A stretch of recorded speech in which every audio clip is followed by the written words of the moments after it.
Okay, friends, I am so excited for who we have here today. I'm sitting here with my friend, Rachel Cruze. Rachel, welcome back to Girls Night. I know. Thanks for having me. I feel like it's been a couple of times, so I always love getting to talk to you. It's so fun. It's so fun. I love having you here. For women who haven't gotten to meet you yet, can you tell us who you are and what you do, and a fun fact about yourself, if you yes. can pull one out of the back pocket? Yeah, that's right. Yep. So I talk about money for my job, finances day in and day out, and I do that through speaking and writing, and I have different podcasts. I host a show called The Ramsey Show as well, which is a caller-driven show. So helping people really just get in control of their money. And a lot of that message is intentional living with your income. So budgeting, getting out of debt, how to be generous, everything from mortgage interest rates to contentment. So we take the whole gamut of money and talk about it because it's a tough conversation for a lot of people. And today specifically, I feel like that paycheck to paycheck cycle is so real. People are really struggling, and it's really difficult. And I feel like the world's given us a set of instructions with money that's wrong, and it's really caused a lot of pain. And I think it's caused a lot of stress and anxiety. So untangling some of that and giving some encouragement and truth and direction is, what I hope. And I know my fun fact. Okay, I don't know how fun this is. I love to read though. So I have a goal that I read 4 books a month. And I've done that for like a couple of years now. So I'm just a really big reader. And I wasn't always, but I've become a big reader. So I don't know if that's a fun fact or not, but those people that love to read, we like connect because a lot of people read like the same kind of books I read, which is always so fun. That is very impressive. Remind me how old your kids are. So I have a 9-year-old girl, 7-year-old girl, and 5-year-old boy. So they're like 2 years apart. Like, is there, so my girls are about to turn 4, and I'm like, is there any like more reading space available to me down the road in parenthood? I know. Well, you know what I've learned? A couple of tricks for this. So I heard this a long time ago, and I really try to implement it. I'm not perfect at it. But someone said, instead of picking up your phone, pick up a book. And I found that at night, I'm like, I would say, and I still do sometimes. I mean, but I could scroll for an hour and just get lost in Instagram real world and just, keep going. And so I read a lot at night, and then I have picked up Audible. So I try to walk or like in the car. Mm-hmm. So that's another great way. But I've learned to I'm a fast reader too, I think, not to pat myself on the back, but I think I've learned to kind of not speed read, but I can read pretty quick too. So I can get through them, but I don't know. And I'm a goal oriented person too. So I love seeing a progress in a book when I'm like, oh my gosh. Look how much I've read. Yeah, you kind of squeeze it together and you're like, the front half is thicker than the back. To anybody but myself. But No. I'm 100% with you. Fun. Oh, I love that. Well, so this is just something that popped in my mind. I don't know. I'm like hoping you guys have this. At Ramsey, do you guys have any sort of tally of like how many dollars in debt you've helped people pay off? Yeah, my publicist is nodding in the corner. I think we do. I know we have like stats around the financial turnaround. If you start doing like the baby steps, which is what we teach. It's like a $3,000 turnaround in 60 days is what most people find. But the total number, I think we only have it. Do you have it, Sam? I mean, I'm seeing over 1 billion in debt. Okay, so she's pulling up close to 1 billion in debt, in consumer debt. Gosh. So, well, and mortgage debt. Sorry. Consumer and mortgage. But granted, it's been 30 years, that we've been, doing this whole thing. So it's a lot. Yeah. That's so awesome. But it's wild too, Stephanie, what people can do. Like here, and that's one thing I do love about my job is we get interaction with our audience a lot. And to hear people's stories of becoming debt-free, specifically just that, you're just like, oh my gosh, like, this is a couple from Kansas City, right? I mean, it's just like it's an everyday couple. It's not someone that's like, they're not 2 doctors. They're not like celebrity. It's just everyday people that really do decide to do something different with their money. And it's amazing. It really is. People are incredible. And I feel like we hear so much negativity in our world today. And I just want to tell people like, there are incredible people out in this world that do incredible things. And in this one little sliver of life, when you put your mind to something, you really can do what feels impossible to some. And that's, paying off debt. And some of this can be 6 figures of student loan debt. And I mean, we hear all different kinds of amounts and different time periods, right? It takes people, different length of time to do it. But it's incredible what people do with their lives. And then the after effect as well. I feel like we hear this a lot in the habit world, people that write about habits, that when you get and make progress in one area of your life in a positive way, other areas of your life start to come into play. So we hear people all the time say like their marriages are better because of this, or they feel like they've, from a health standpoint, they've gotten healthier because they started working out. Like there's just something about the human spirit when you start making progress somewhere in your life and you're not just idle. Yeah, you do. You kind of grasp and want and long for better things. And I think it's an incredible thing. Oh, I love that so much. This is, I've talked about this a couple times on the show. A handful of years ago, I got scuba certified, and that's like not on brand for me. I kind of don't love fish. I don't necessarily want to, I'm happy to look at you from with glass between us, but don't touch me. Yes. And being at the bottom of the ocean, it sounds scary, but my husband's whole family, they all are big scuba divers. And so there was a family vacation where I was basically going to be back at the hotel by myself all week if I didn't get my act together and get over this fear. And so I did, and I got scuba certified, and I can scuba dive now. And I'm actually good at it in the way that I don't freak out. I'm bad at it. Yeah. I'm not freaking out. Totally, I know what to do totally. and stuff. Oh my gosh. And the amount of I still, that was years ago that I took that plunge, and I'm like, well, if I can do that, what else can? I can do that too. Yeah. Stephanie, I'm not lying. When you said fun fact, I was about to say I am certified to scuba dive too. No, you were my fun fact, and then I changed it. Yes. I got certified when I was 12. They changed the age the year I turned 12, because it used to be 14 or 15, and they changed it. And my parents, they were big scuba divers, and my dad is such an adventurous person anyways. And he was like, Rachel, you could do this. My older sister was like, heck no, y'all are insane, and had no interest.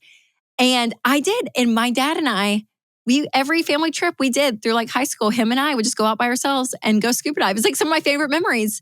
Oh. And I'm with you. And the open water dive, and we had to go to some quarry in Kentucky to do it. And it's so scary because you take off your mask. You have to do all this stuff. I'm so proud of you. I don't know if I could do it today. I don't know if I could do it. I haven't done it in probably, I haven't done it, I bet in 5 years. It's been a long time. You could absolutely. I mean, I guess it's been a while since I've gone too, because it was pre-babies, and good for you. When you do something that is off-brand for yourself like that, you're right, yes. Or I didn't think I could do this, but then you do it. It's the amount of confidence it brings you is truly unbelievable. I 100% agree. 100% agree. That's so great. That is so funny. I did not know that we had that and we'll go scuba diving. Let's go scuba diving. Please do. So I'm so excited to have you here today, because we have been talking about marriage a lot in my little corner of the internet. And right now, my husband Carl and I are about halfway through teaching a course to 50 newlyweds, or 100 newlyweds if you count each person. And we're so happy to get to talk about this season of life, because most people don't. It's you get married and you ride off into the sunset, and everyone's live happily ever after. But people should check in on you more. How is this going? Are you okay? Do you need some help? And one of the areas that is so tricky in marriage, as we all know, is money. And so I just have basically 1,000 questions for you about this, because I know you talk about this all the time. So first, tell us why is why is money so important in marriage? And sort of what's at stake here? If this is not going well, what does this look like? Well, the stats show us that it's usually in the top 5 lists of reasons for divorce in America today is money fights and money problems. And so this does it. It will, it can take marriages. It causes so much division. And it's interesting. I feel like it's one of the areas of marriage that when it is separated, you actually are applauded for it. Meaning, oh, you have your own checking account. Good for you. Oh, you're paying your own bills over here. Good for you. Even when you're married, This idea of still living separately financially is applauded. It's either from the woman's side, like you don't need to depend on a man, like you can do it. Or if something happens to you, make sure you're taken care of. It's kind of this over there. And for the guy, it's like, oh yeah, well, I'm going to just do my thing over here because I don't want her telling me what to do. It's like this weird attitude that we have towards money, not always in like the Christian space, but we still find it there. But it's just this still independent living in a marriage. And it's that one place that, again, I just feel like is applauded, and that causes so much destruction. And I think there is such high tension because it's not always a majority of money fights. When I talk to couples, it's not about the money. It's about what's going on underneath. It's really marriage issues that come out as money issues. And it's just one of these avenues that we see constantly, that it comes to the top and it filters up. And it's like, well, my husband, won't do a budget with me, or, oh my gosh, I feel like she just spends everything and we don't have the money for it. Whatever the tension is, it ends up being something way deeper, and money's just the symptom of it. You said that it's applauded when people have separate bank accounts, and that was going to be one of my first questions. Carl and I didn't even think twice. We just it honestly didn't occur to us to keep our money separate. Talk to me a little bit more about is that advice that people are given? Oh yeah, for sure. And again, in the more Christian spaces, not as much, but it's the most hate that I get on social media. If I put a clip out about combining your bank accounts, I mean, you can go through the comments and it is like, oh, they tear me apart. Because number one, I do think people have been burned in the past, and especially people that are on to a second marriage, they were burned, and they were like, and money is a resource. It's a tool that you do need in life to survive, right? And so I do understand this idea of, oh my gosh, if I just hand all of this over to someone and they could ride off into the sunset, and if our names are connected on it, there's a chance, if the divorce court doesn't go my way, it's a very fear-based mentality. And that does happen. I mean, let me just be clear. And so I do think there's times to protect yourself. And I always say it with an asterisk. If there is a level of addiction that's not being addressed, if there's abuse, if there are things in your life that you have to protect yourself. And I would even go as far as to say, if I talk to older couples and they're in their 60s and she's like, my husband literally just went and bought a new truck and we have no money. I don't know how I'm going to retire. When you get to a point, there is a point that you do have to separate it to protect yourself. So I will always say that with an asterisk up front. But for majority of couples that are just in your run-of-the-mill marriage out there, yes, combining your accounts, it is so crucial because it really is a symbol. It's a sign of saying that I fully trust you and I'm fully committed to you as a person in this marriage. And it's no longer about me. It's about us. And coming together in that it can be a very vulnerable thing. And for people that get married later in life too, this is harder for them because they have things established. I mean, they have their way of doing it and they feel safe in that. And to somewhat uproot that or even change some of it because your spouse wants to do something different than maybe how you've always done it, it is scary and it can feel vulnerable. But what is at stake here, though, I really do believe is a level of very deep unity that is never connected if you don't connect parts of your life, including your money. So it's more of a marriage thing than it is even a money, this is good for your finances. Like a tactical. That's right. Yeah. There's a tactical, benefit to it. Like when you're sharing one account and it's like, oh yeah, this came out because we have soccer camp and I forgot to put it on the calendar. There's logistics that are easier to manage a household. And that's usually the reason most people just go in, for that sake. And I think you build wealth faster. You're able to accomplish goals quicker when you see your income as one, regardless of who brings it in, right? All of that snowballs and is amazing. And I think very important to this conversation when we talk about money. But the deeper part there is this, I'm saying to you that, again, you have all of me. I'm not running some life over here to the side. I don't have this account that's my spending account and you don't get to see it or have a say in it. It is a full on, hey, what's mine is yours. And even changing the pronouns of it's ours, not mine, not his, not hers. And again, in the budget, which we can probably get into here later in this episode, but everyone needs a spending line item. So like we have a Rachel line item in our budget and there's a Winston line item in our budget for my husband. So it's not like I have to text him every time I'm buying a sweater from Target. And I'm like, oh, hey, PS, right? There is money allotted. I can go and spend, but we have agreed upon that. And we see this all as one. And so it is interesting because I was like you, probably in, family of origin and all of that. I never thought anything different.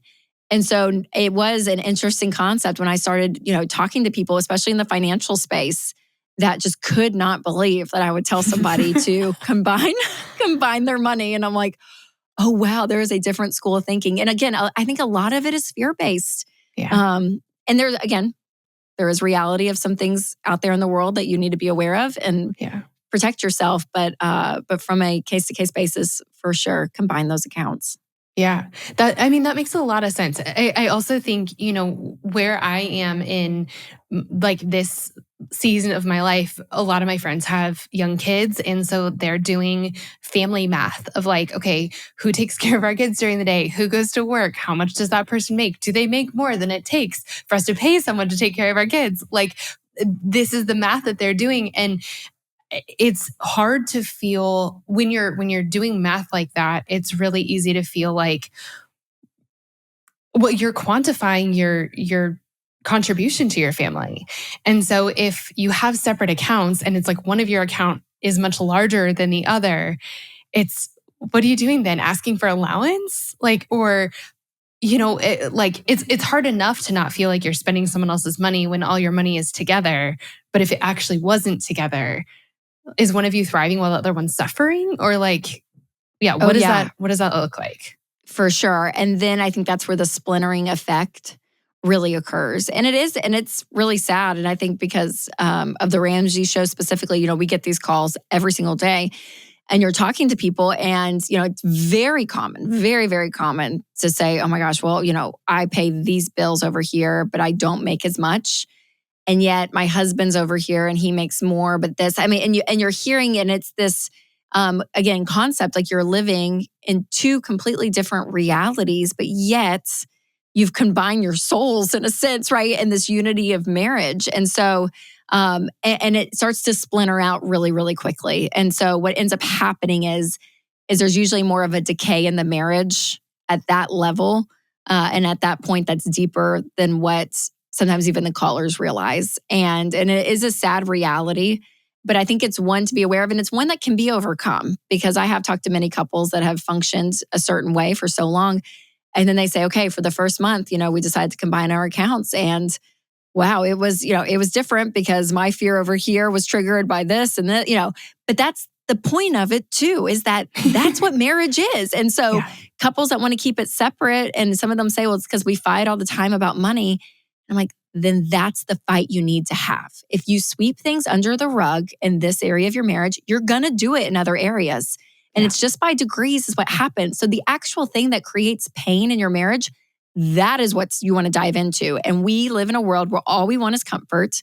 The idea of pain and suffering, I will do anything I can to distance myself because it hurts. No one likes it.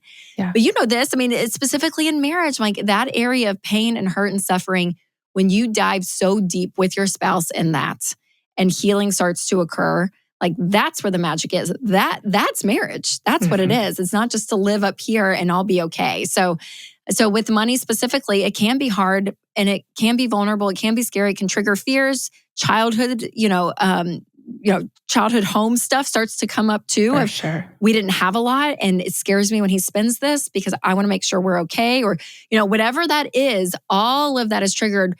But that's the beauty, specifically in marriage, is that's who you are, and bring all of that to your spouse so they can know all of you, and they don't get to know that part of you. If anytime it's uncomfortable, you just separate the money. Oh, that's so good. That is so good. My guess is that this would come up most often before people are married, but when you're dating and you're getting serious with someone and you're talking about a future, I know that, you're starting to go through this process of like, I'm going to show you these different parts of myself. And one of the parts that you have to show is like, your receipts. Like I have this much in school debt, or I make this much money, or, this is how much I have in the bank. Like that's a conversation that has to happen at some point before, when you're talking about combining your life with someone. Talk to me about like I guess really my question is, should that be a deal breaker on any level? Not on the numbers specifically. I wouldn't, it's not like, oh gosh, you have $200,000 in debt. You can deal with that. You really can. It would be a process and a journey. If you're debt free and someone's bringing in a lot of debt, or vice versa, like that's a different journey. But I think the more important question is the value system at which you think and live by money. That could be a deal breaker. If someone says, oh yeah, living above my means, no big deal. I'm good with it. Doesn't bother me. And you're sitting here thinking, God, that gives me anxiety thinking about that. If we were to move forward and we want kids, like, are we going to be able to sustain? If I want to stay home, is that even an option? Like, you start to play out how life is affected by the values that they're bringing in with money. So is the deal breaker the specific dollar amounts? No, I would say no. I think you can get through a lot. I really do believe that. But it's more the value system at which they're living and operating that would give you some red flags. So even like a low income, for instance, okay? Maybe it's a low income because it's their second year teaching and they want to be an elementary school teacher, right? And that's great. Or is it a low income because they don't really want to work and they kind of like do Uber Eats on the side, but they really just like want to play Fortnite and like that's their MO. You know what I mean? Like then that's more of a red flag, right? So I think it's the reason these numbers came about and what does that look like going forward from a value system standpoint is really, really important. And this is everything from, generosity, I would say debts, I would say budgeting, I would say investing, lifestyle increases as you guys start winning with money. How important is it that you want to be able to enjoy it versus do we want to give a certain amount? Like how does all of that flow out? And how much does money give you safety and security? How much of it do you function out of status? How content are you? It's all these kind of questions and understanding of the person as a whole that's really important to get to. And always remember with the caveat that opposites attract. And that's the other beautiful part about marriage. I'm the spender in our marriage, which is funny because I talk about money and budgets every day and I'm the spender. My husband wouldn't have to spend a dime. He doesn't spend anything. He's such a saver. I am a spontaneous giver. If someone tells me about something, I'm like, cash out the 401k, babe. Like we're giving it all, give it all to them. He plans the giving and he's like, no, I want to research, the nonprofit. He's very like diligent in that. He likes quality things. So when he buys something, it's usually like really good quality where I'm a little bit more quantity. I'm like, I'll have Target and Amazon stuff and have 4 of everything. And I get to pick every day again, it's not right or wrong on some of this. It is just that opposites attract. So I do think some people can get very legalistic where they're like, well, she doesn't love to budget. And so I can't marry her because she doesn't love to budget. No, it's not that she doesn't have to love budgeting. If you love budgeting and you love Excel, she may not love Excel, but that's okay. But the point is, will she sit there and have a conversation? And can you guys get to an adult-like agreement on what to do with your income every month? And if you can do that and have rational conversations, that's great. She may not love doing it every month, but she will sit down and do it and have input. Do you know what I'm saying? So again, it's the value of which they want to live life is really key. Yeah, that makes sense. So how do you, what does it look like when you're married? And what this is, I think, true, whether you've been married for 2 weeks or whether you've been married for, 2 years or 20 years, how do you get on the same page about where your income goes? Because I feel like that's hard by yourself to figure out what buckets everything goes into and then to keep to those buckets is a whole other thing. So talk me through how that looks when you're doing it as a pair. Yeah. So from a very logistical answer side of all of this is the monthly budget. And so I would encourage couples to sit down and every month just say, okay, together, what are we bringing into the household? And this can be if you freelance, side hustles, salaries, whatever is coming into the household every month, here's the amount of money. And it may change month to month depending on, the type of job you have and how you're paid. But when you look at your income and then from there, you're going to plan out as much as you can where that income is going to go. So you're going to decide how much you guys are going to give. You're going to decide how much you want to save. And that could be because there's a savings goal of getting an emergency fund of 3 months of expenses. You guys want that? Like whatever the priority is, if there is a savings priority, that can go up top. And then you're going to list out all of your expenses. So everything from mortgage or rent to utilities to transportation, gas, insurance, everything for your car, food, restaurants, grocery, insurances, if you have childcare, miscellaneous. Like I said earlier, each of you needs a line item in there. So you really do list out all of where your money goes throughout the month and then put dollar amounts next to each of those categories. And the goal is your income minus all of those categories equals 0. So every dollar coming in is assigned to a name. And doing that month to month is a really great roadmap to knowing, okay, here's what we want. And every month's going to look different. Every season of life is going to look different. And again, throughout the month, you can even change it. And Winston and I do this all the time. We're like, there's an app called Every Dollar that we have, and we both have it on our phones. And like, if something comes up and it's like, oh gosh, true story, we forgot our son's 5th birthday. We had done the October budget. And like a week or two later, I was like, Winston, it's Charles's birthday at the end of the month. So I was like, let me add a line item here and we'll take away from this, and you kind of like do the math real quick. So things change, categories change, amounts change, but the goal is that you're living below your means, because that's really key to getting this peace with your money overall in your household, is that you're not going above what you make, you are living below it. And you guys are agreeing on it. And the first 3 months, it's going to be crazy when you sit down and do it, because you may realize for the first time, that's what we're spending eating out. Oh my gosh. And it's like you're sick to your stomach when you actually add it up. You may realize, oh, he has 4 subscriptions to whatever. And you're like, wait, do you use those? Yeah, like you actually start to see for the first time where your money's going. And then as a couple, you get to prioritize and say, what do we want our family to be? What do we want our home to feel like? What do we want this life to be? Because that's what money is. Money is a tool to create a life that you love. So what kind of life do you want? And you're both adults, so you get to decide that.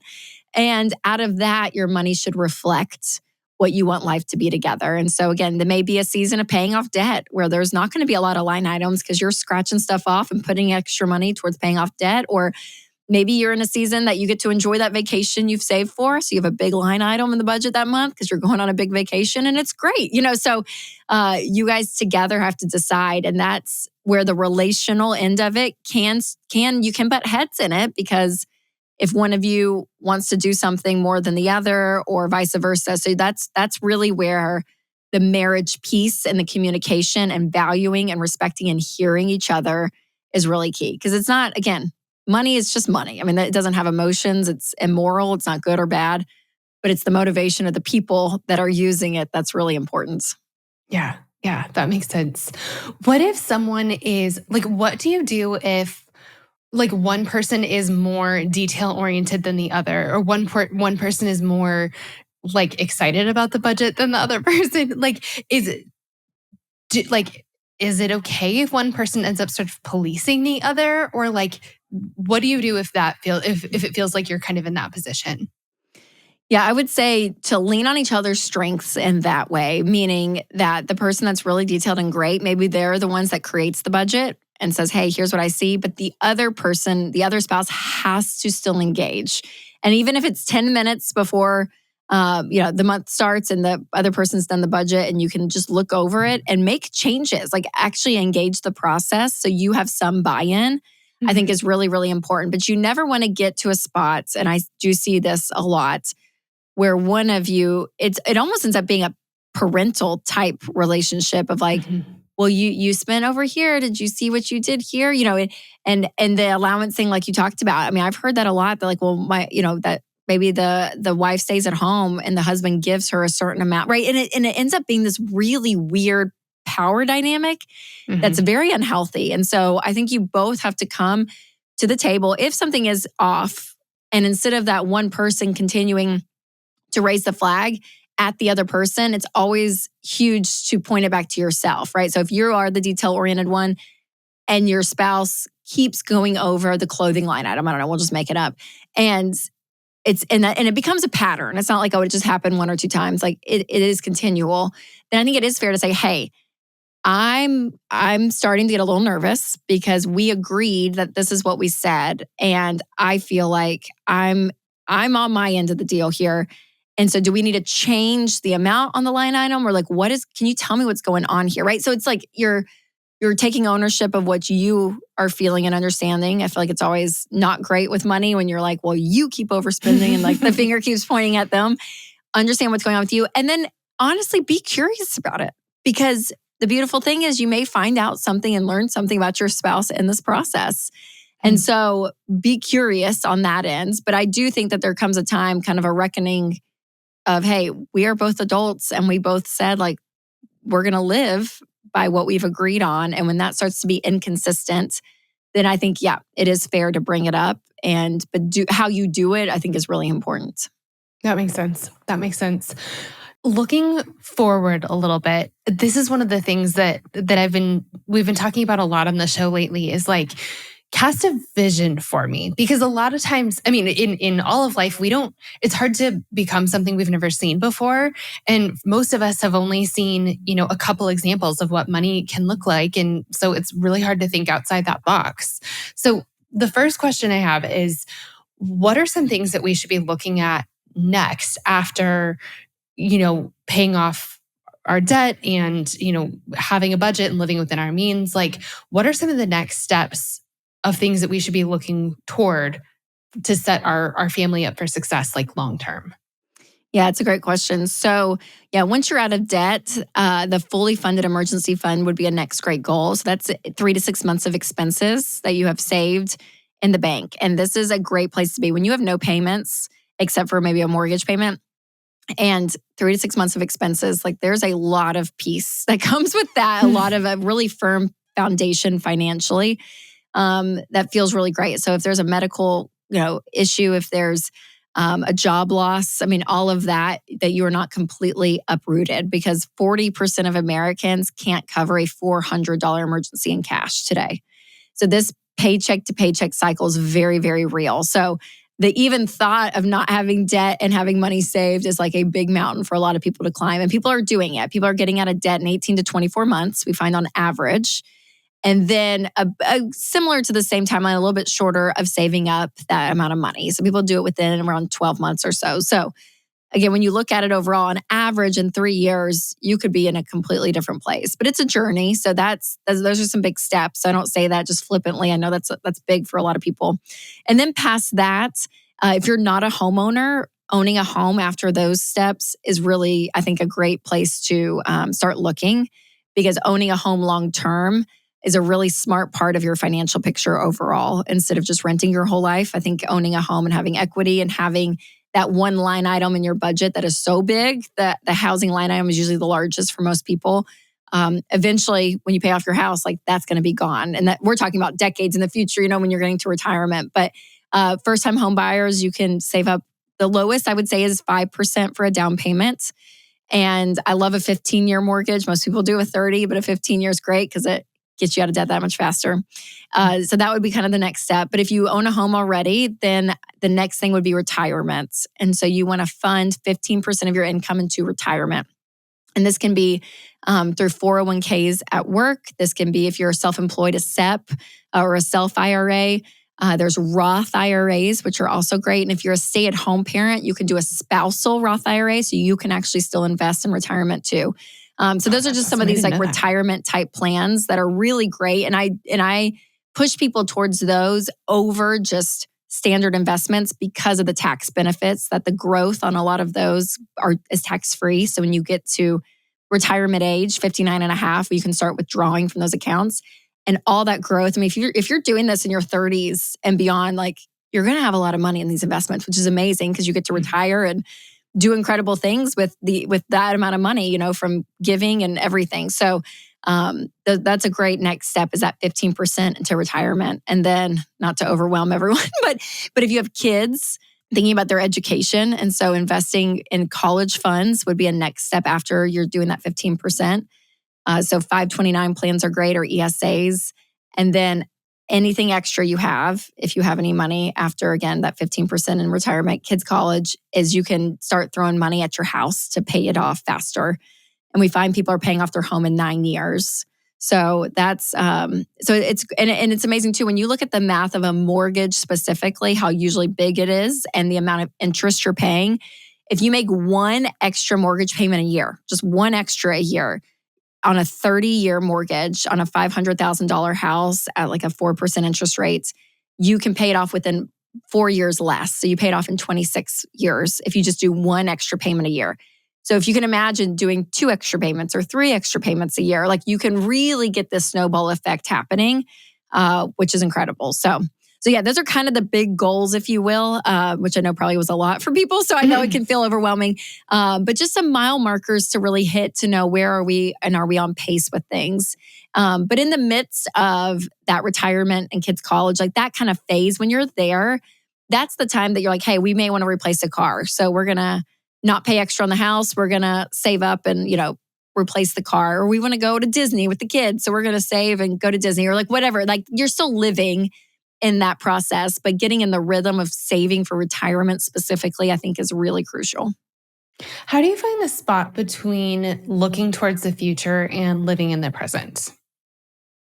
Just a small question. Yes, no, like I know. Just no big deal, easy no big answer. Deal. Yeah. I'm just doing a soundbite for you, Stephanie. No, perfect. That's I think personality is going to play a lot into it. I think people that more like me. I mean, if you're like me, I want to live life to the fullest. Where I'm like, okay, we're going to die one day, and all of it's just going to we're not going to take anything with us. So enjoy it all. But I think I feel in a spot personally. I'll just speak for me personally. When I do know that there's a level of wisdom and intentionality and planning that has gone in to our money long term. And when I see that and I know that, there's a safety net there for me to say, okay, that is taken care of. We're not being irresponsible. We're not being irrational. We're doing, we are putting some wise things in place. And when those are rhythms in my life, then that allows me to enjoy the present that much more. It's kind of like a budget. People hate the word budget, and I get that. I'm a spender like that. That was the one part of finances that I was like, oh my God, I would roll my eyes. But I even found as a spender, like doing a budget, right? You're planning, you're being responsible, you're being wise, you're really trying to make the most of your income as proactively as possible. And when I would do that, and then I would go spend or I would go shop or whatever it was, I enjoyed it so much more because I knew, oh, I have like permission to spend. Oh, I'm not questioning, is this okay? Like, oh, is this too much? Or if I'm at the grocery and I'm like, oh, was that too much this week? It may have been, and you're sitting there kind of questioning and asking all these questions. All of that is solved when you're doing a budget. So the same is true with planning financially. When you know, hey, we are being wise here. We are putting money away. We're not living above our means. We're using the money that we have. We're not going deeper into debt. Like when those things are in place, I think then you can enjoy it so much more because it creates peace, not anxiety. Yeah. I love that. Any last, you talk to people all the time who are trying to figure this out as a couple. Are there any super common traps you find people tripping into that you can sort of steer us around before we go? I think we touched on it earlier, but I think it is important to say there can be this idea in a marriage that someone's just good at money and the other's not. And the one that's good with money, quote unquote, does it all. And over time, that can be very isolating. Even if your accounts are combined, even if you're doing a budget together, once a month and then the other one's like hands off and the other one's still in charge of paying all the bills. I mean, they're keeping up with it all. Over time, it's a big weight to carry.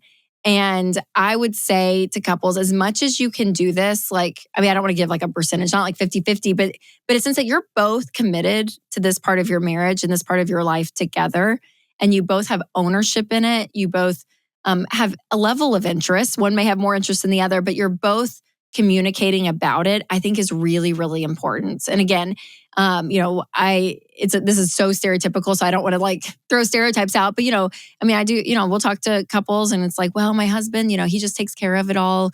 And then something happens to the husband and she is paralyzed, has no clue where anything is, doesn't know what's going on, doesn't know how to do anything.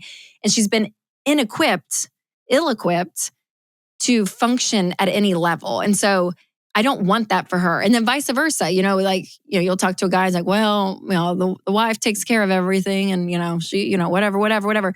And it's all up to her to do it all. So don't put the weight of this subject on a marriage on just one person. You both are adults and come in it together. And then the last thing I would say, and I feel like this is, we've been married 15 years, my husband and I feel like we've just a light bulb kind of went off about 4 years ago where I thought, oh, wow, okay, wow. The healthier you are as an individual and coming together in your marriage, the better your marriage is going to be. So this whole idea of somehow he's going to fix me or I'm going to fix him, this whole fixing each other, completing each other, all of that, I think is crap. And so how that plays out in your money is deal with yourself. I'm Rachel. I love stuff. Hi, I'm Rachel. I love to buy things. And so I have to ask myself questions, honestly, about comparison, discontentment.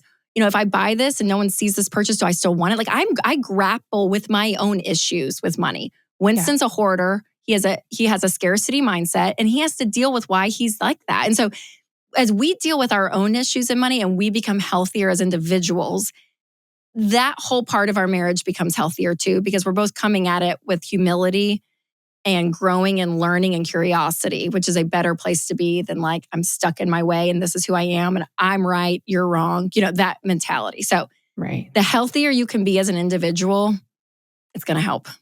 I love that. And I feel like everyone who's in my course right now is I feel like you guys have said that every single week. Oh yeah. Oh yeah. It's my favorite. It's so true. It is so true. The healthier we can be, but that's true for all of our relationships. It's true for every part of our lives. The healthier we can be, the more we'll have to give, the better we'll be able to show up in all the corners of our life. And it totally makes sense that that's true in money as well. Rachel, before I let you go, you have a new children's book coming out that I am just really excited about. Can you tell us about it real quick? Yes. So this is my third one. I did a series of 3. The first one was on contentment. The second one was on gratitude. And this one is about generosity. So I'm glad when I can share. And it's the same little animals in the other 2 books, if you've read those at all or seen them. And yeah, this was just a heart project that I had, having little kids and having bedtime and all of it. They get so many books. And there's certain books that I selfishly as a mom would love to read to them because it spoke to me. Mm-hmm. So in these kids' books, I try to have this lesson and this understanding for the parent or for the reader to get a takeaway as well. But and I did sharing, when I was writing it, I was thinking about giving because generosity and living with an open hand is such an important part, I think, of our money. But with little ones, sharing is kind of that first step of understanding of letting go and what that does. So yeah, the book's just about these little animals and they have their thing, this toy or this, item that they love. And when you realize over time, when you don't share or you don't give, no one really shows up anymore. And there's something, contagious about generosity, that there is a joy that you give other people and you create this environment around you that's really beautiful. And that can start even with a little kid and sharing. So that's what it's about. But I'm glad when I can share. And yeah, so it's out and I'm so excited. The illustrations are just my favorite. They're just beautiful. And it's been a fun project. That's so fun. That's so fun. Okay, we're going to link to that in the show notes along with everything having to do with Rachel. Rachel, one last question. If the women listening are in a tough spot in their marriages, if they're we've hit a snag and I don't know our way around it, my first go-to all the time is therapy. For everything, I'm listen, have another person in your corner. But what does that look like with money? Give us call this number. Yes, totally. Yeah. So a great tool, I think, would be Financial Peace University. It's our 9-lesson course, and it's all online now. And it covers everything with money. So honestly, a good starting point might be hey, I feel overwhelmed. I don't feel like we're making progress. I feel like we're not ahead. Can we just get a third party, right? A therapist in to give us some information and decide, is this something that we want to do? So I would say that's probably more of a commitment. But honestly, I think, we have tons of just online resources that are free from articles and podcasts and shows. So even doing that or picking up one of the books at Ramsey, Total Money Makeover is probably the biggest seller that we have, is my dad's book. But getting some, I think, level of resource that you both can engage in, I think would be a great step, because sometimes that third party is really helpful for not only maybe both to learn something new, but also maybe it's like, oh, it just sounds better coming from somebody else, we find too. Yes. I love that. I have a lot of friends who did financial peace, like as they were engaged or right as they were getting married. Yes. And every single, they're 10 years in now, and you can still see the fruit of it in all of their marriages. So I love awesome. that. All right. So we'll link glad. to all the things. Rachel, thank you again for coming to Girls Night. We love having you. And I just am so happy to get to see your face. Yes, I know. Thanks for having me again, Stephanie. I so appreciate it.